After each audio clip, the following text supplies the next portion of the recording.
Hi student, आपका स्वागत है परमार क्लासेस फॉर फिजिक्स में। और आज हम 10th क्लास का एक चैप्टर है रासायनिक अभिक्रियाओं के प्रकार, उसे पढ़ने जा रहे हैं।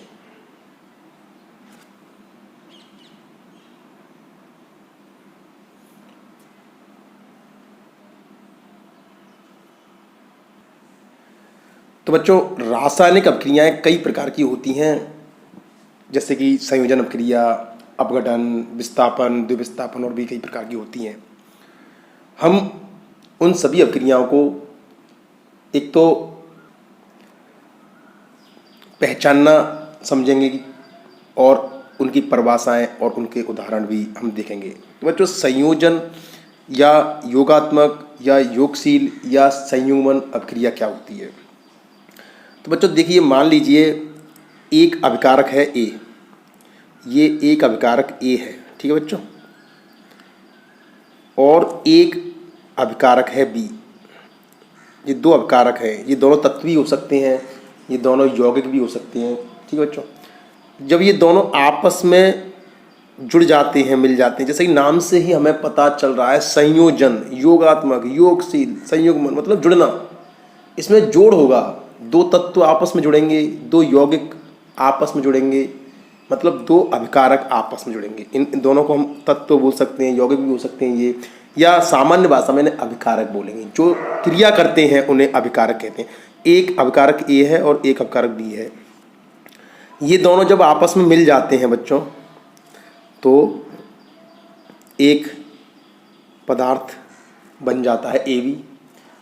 इसे बच्चों उत्पाद कहते हैं।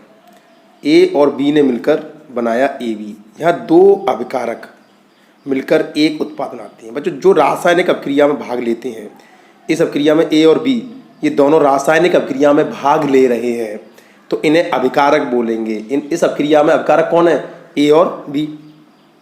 और रासायनिक अभिक्रिया के बाद जो बनता है उसे उत्पाद कहते हैं। यहाँ उत्पाद कौन है? A B. तो आप देख रहे हैं कि यहाँ दो अभिकारक मिलकर एक उत्पाद बना रहे हैं। अगर ऐसी भी कोई भी अभिक्रिया होगी बच्चों, वो संयोजन, योगात्मक, योगशील या संयुग्मन अभिक्रिया होगी। तो बच्चों, हम इसकी परिभाषा बनाते हैं कि संयोजन अभिक्रिया किसे कहते हैं। तो हम लिखेंगे, ऐसी रासायनिक अभिक्रिया, ऐसी रासायनिक अभिक्रिया जिसमें दो या दो से अधिक, ये दो भी हो सकते हैं, ये दो से अधिक भी हो सकते हैं, दो या दो से अधिक अभिकारक, दो या दो से अधिक अभिकारक मिलकर एक उत्पाद बनाते हैं। तो बच्चों, ये सीधी सी परिभाषा हो गई। इसे हमें याद करने की ज़्यादा जरूरत नहीं है। जैसे हमें साफ नज़र आ रहा है, यहाँ दो अभिकारक हैं ए और बी, इससे ज़्यादा भी हो सकते थे, तीन भी हो सकते थे। तो दो या दो से अधिक अभिकारक मिलकर एक उत्पाद बनाते हैं। तो बच्चों, अगर पूछा जाए कि रासायनिक संयोजन अभिक्रिया किसे कहते हैं या योगशील अभिक्रिया किसे कहते हैं, तो हमें लिखना है कि ऐसी रासायनिक अभिक्रिया जिसमें दो या दो से अधिक अभिकारक मिलकर एक उत्पाद बनाते हैं। फिर बच्चों, बोर्ड में पूछा जाता है कि संयोजन अभिक्रिया का कोई एक उदाहरण दीजिए, तो हम इस अभिक्रिया के उदाहरण देखेंगे, ठीक है बच्चों। जैसे कि पहला उदाहरण होता है कोयले का दहन। इसका पहला उदाहरण है कोयले का दहन। कोयला मतलब कार्बन, सी प्लस दहन जब कराते हैं बच्चों तो ऑक्सीजन से क्रिया होती है, C plus O two is equal to C O two. सबसे सरल example, C plus O two बराबर सी ओ टू। तो देखो बच्चों, यहाँ पर ये दो अभिकारक मिलकर एक उत्पाद बना रहे हैं, तो ये संयोजन अभिक्रिया है। दूसरा, मैग्नीशियम का दहन। मैग्नीशियम का दहन, दहन जब होता है बच्चों, वहाँ ऑक्सीजन से क्रिया होती है, ठीक है बच्चों। मैग्नीशियम मतलब Mg का दहन मतलब ऑक्सीजन से क्रिया, Mg प्लस O2 बराबर MgO। अब कई बच्चे पूछेंगे बच्चों सर C प्लस O2 बराबर CO2 और Mg प्लस O2 बराबर MgO, ऐसा क्यों?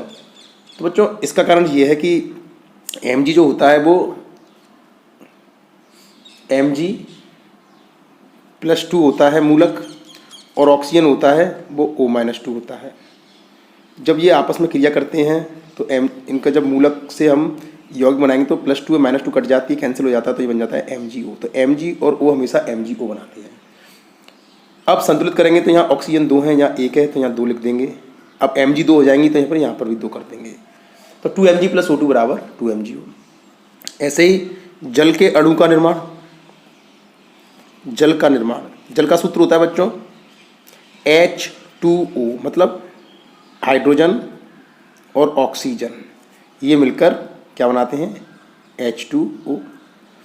फिर वही बात H2 प्लस O2 बराबर H2O2 क्यों नहीं बना? तो बच्चों देखो H प्लस होता है और ऑक्सीजन होता है -2। अगर इस संख्या बराबर होती तो कैंसिल हो जाती है, जहाँ पर हुई थी +2 -2। लेकिन अगर ये बराबर नहीं होती तो ये संख्या इसके नीचे चली जाती है और ये इसके नीचे चली जाती है, तो ये हो जाएगा H, नीचे आएगी तो 2 और ऑक्सीजन 1 है तो 1 लिखते नहीं है। इसी प्रकार अमोनिया का निर्माण, अमोनिया का निर्माण, तो बच्चों आपको 1 या 2 इसके एग्जाम्पल याद रखने हैं और तो बस आपको पहचाननी है। तो N2 प्लस 3H2 बराबर 2NH3, ठीक है बच्चों।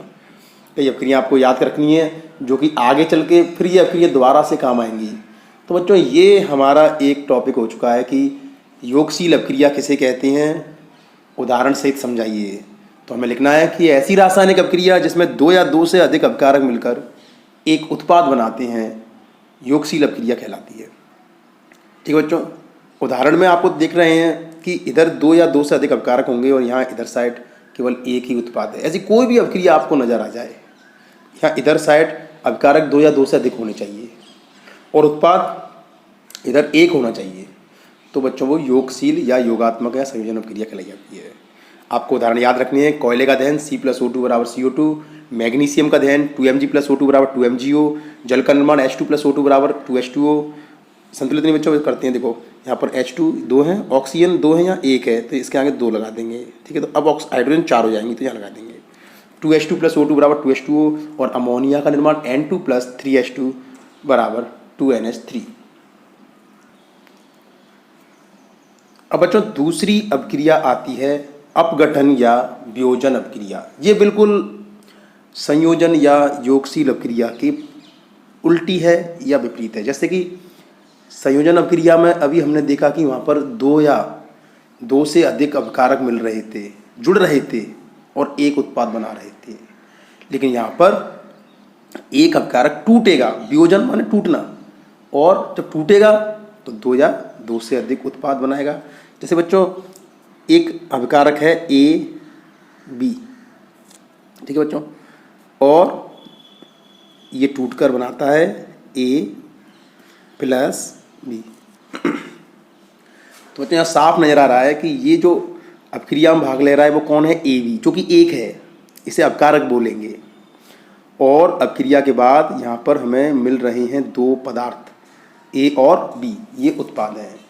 तो जो संयोजन अभिक्रिया की परिभाषा थी बिल्कुल उसके उल्टे कर देना है कि ऐसी रासायनिक अभिक्रिया जिसमें एक अभिकारक टूटकर 2 या 2 से अधिक उत्पाद बनाता है। तो हम लिखेंगे ऐसी रासायनिक अभिक्रिया जिसमें एक अभिकारक टूटकर या वियोजित होकर टूटकर 2 या 2 से अधिक उत्पाद बनाता है। ऐसी रासायनिक अभिक्रिया जिसमें एक अभिकारक टूटकर 2 या 2 से अधिक उत्पाद बनाता है अपघटन या वियोजन अभिक्रिया कहलाती है।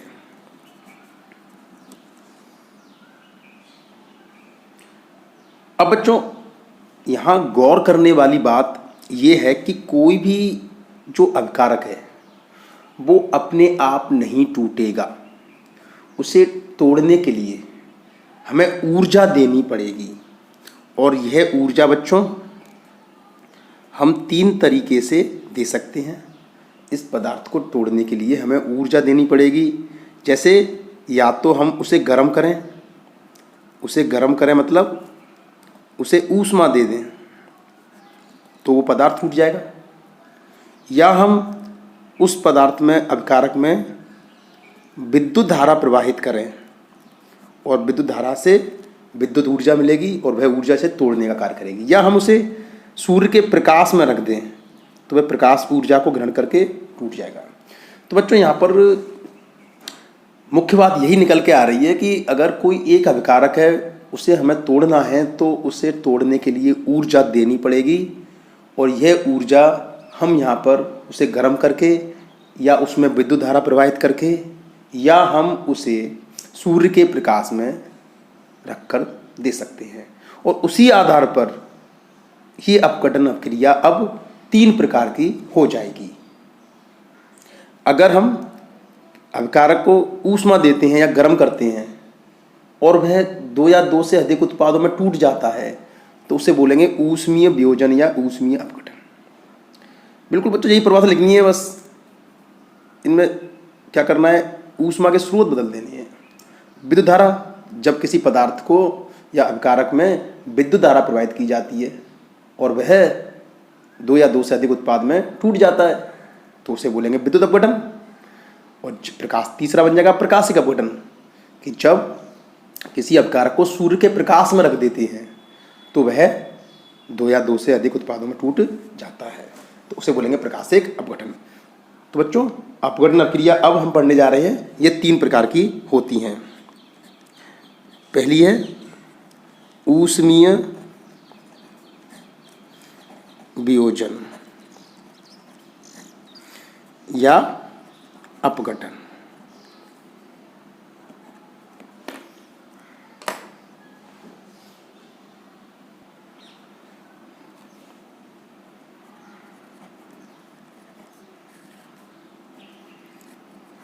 अब बच्चों इसमें हमें क्या करना है कि वही अपघटन अभिक्रिया की यही परिभाषा लिखनी है। बस हमें इसमें तोड़ने के लिए हम क्या दे रहे हैं बस वो जोड़ना है। तो लिखेंगे हम इसमें कि जब किसी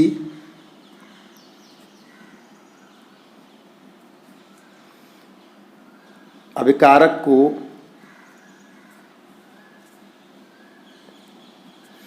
गर्म किया जाता है या उसे ऊष्मा दी जाती है, जब किसी अभिकारक को गर्म किया जाता है तो वह टूटकर 2 या 2 से अधिक उत्पाद बनाता है। कि जब किसी अभिकारक को हम गर्म करेंगे बच्चों तो गर्म करने से उसे ऊष्मीय ऊर्जा मिलेगी और वो ऊष्मीय ऊर्जा ग्रहण करके टूट जाएगा। ऐसी रासायनिक अभिक्रिया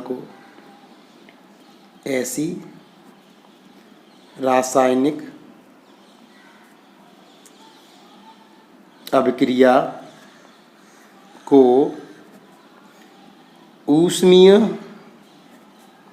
वियोजन या अपघटन कहते हैं। तो बच्चों मैंने इसमें कुछ नहीं किया है, वही की वही परिभाषा लिख दी है। बस जब किसी अभिकारक को हम गर्म करेंगे तो वह टूट जाएगा 2 या 2 से अधिक उत्पादों में, तो ऐसी अभिक्रिया को ऊष्मीय वियोजन अभिक्रिया कहते हैं। जैसे कि बच्चों इसका अब हमें एक उदाहरण देखना है। एग्जाम्पल, एक अभिकारक है कैल्शियम कार्बोनेट CaCO3, और जो अभिक्रियाई बच्चों परिस्थितियाँ हैं उन्हें हमें तीर के चिन्ह के ऊपर लिखना है। जैसे हमें गर्म करना है तो हम यहाँ गर्म लिख देंगे या ऊष्मा लिख देंगे। तो हमने इसको क्या दी बच्चों, ऊष्मा दी। ऊष्मा देने के बाद ये दो भागों में टूट जाएगा, CaO प्लस CO2। ठीक है बच्चों। तो देखो यहाँ एक अभिकारक है वो टूटकर दो या दो से अधिक उत्पाद बना रहा है, और तोड़ने के लिए हमने ऊर्जा दी है कहाँ से, ऊष्मा के रूप में। तो बच्चों आपको याद रखनी है ये CaCO3 = CaO प्लस CO2।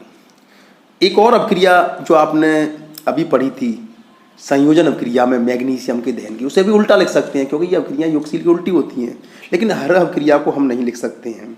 जैसे वहाँ पर लिखा था Mg + O2 = MgO, तो यहाँ लिखेंगे उल्टा लिखो से 2MgO मैग्नीशियम ऑक्साइड, और इसे अगर हम गर्म करेंगे तो ये दो भागों में टूट जाएगा, 2Mg + O2।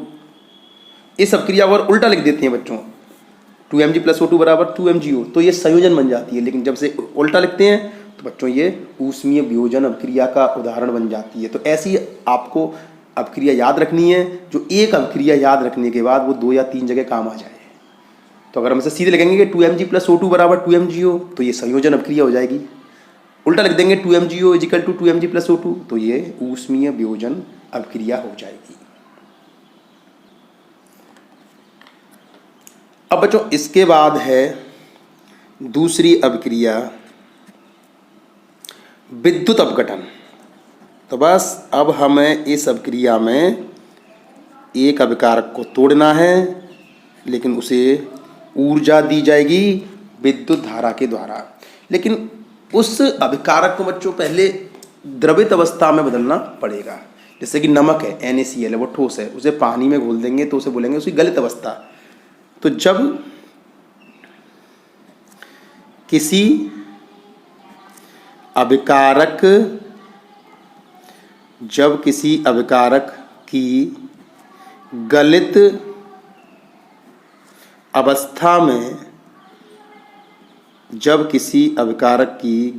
अवस्था में विद्युत धारा प्रवाहित की जाती है, गलित अवस्था में विद्युत धारा प्रवाहित की जाती है,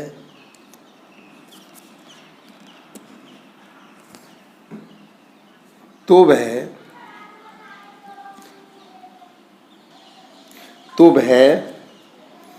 दो या दो से अधिक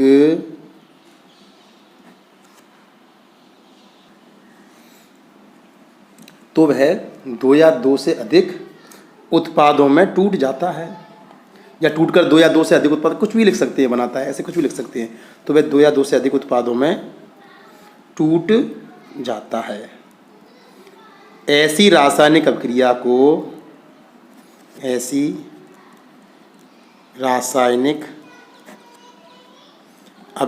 को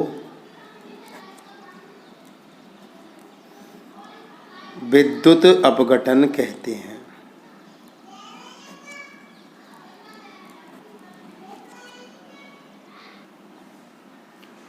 अब बच्चों अब हम विद्युत अपघटन अभिक्रिया के उदाहरण देखेंगे। ठीक है बच्चों, आपको एक एक अभिक्रिया के प्रत्येक अभिक्रिया बच्चों कम से कम एक उदाहरण तो याद रखना है, क्यों पूछता है वो कि विद्युत अपघटन अभिक्रिया को एक उदाहरण लिख दीजिए, या अगर उसने ऐसे पूछा कि विद्युत अपघटन अभिक्रिया किसे कहते हैं तो आपको परिभाषा लिखनी पड़ेगी। ठीक है, तो बच्चों जैसे कि जो पानी का अणु होता है H2O,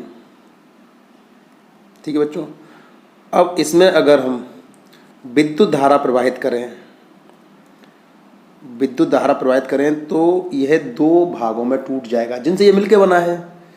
तो बच्चों ये टूट के बनाएगा H2 + O2, और आप देख रहे हैं अभी ये अभिक्रिया पड़ी थी, ये बस उसकी बिल्कुल उलट है। जैसे संयोजन अभिक्रिया आपको लिखना है कि 2H2 + O2 = 2H2O, लेकिन उल्टा लिख देंगे तो 2H2O = 2H2 + O2, इसे संतुलित कर लेते हैं।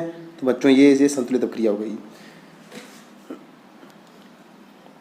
इसी प्रकार एक और अभिक्रिया होती है बच्चों NaCl, जो नमक होता है NaCl, उसे पानी में घोलेंगे तो इसके आगे कोष्टक में ऐसे लिख देते हैं AQ, मतलब ये पानी में घुला है। और जब इसमें विद्युत धारा प्रवाहित करेंगे तो ये 2 भागों में बट जाएगा Na प्लस Cl2। संतुलित करेंगे, यहाँ 2 Cl हैं, यहाँ 1 है तो इसके आगे 2 लगा देंगे, लेकिन 2 Na होने पर अब यहाँ 2 लगा देंगे।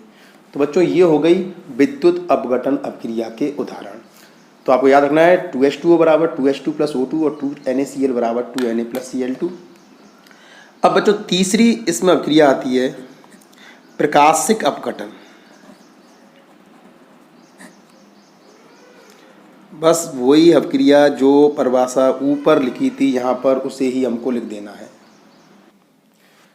तो बच्चों प्रकाशिक अपघटन की परिभाषा लिखेंगे कि जब किसी अभिकारक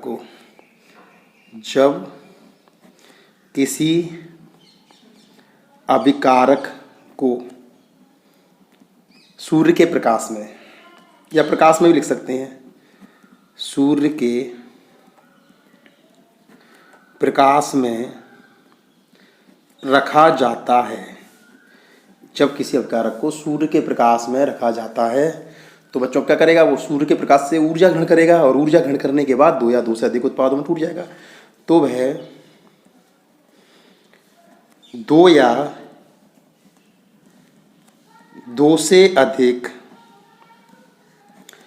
उत्पादों में टूट जाता है।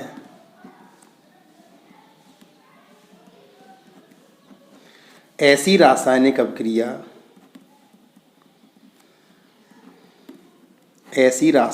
अपक्रिया को प्रकाशिक अपघटन कहते हैं।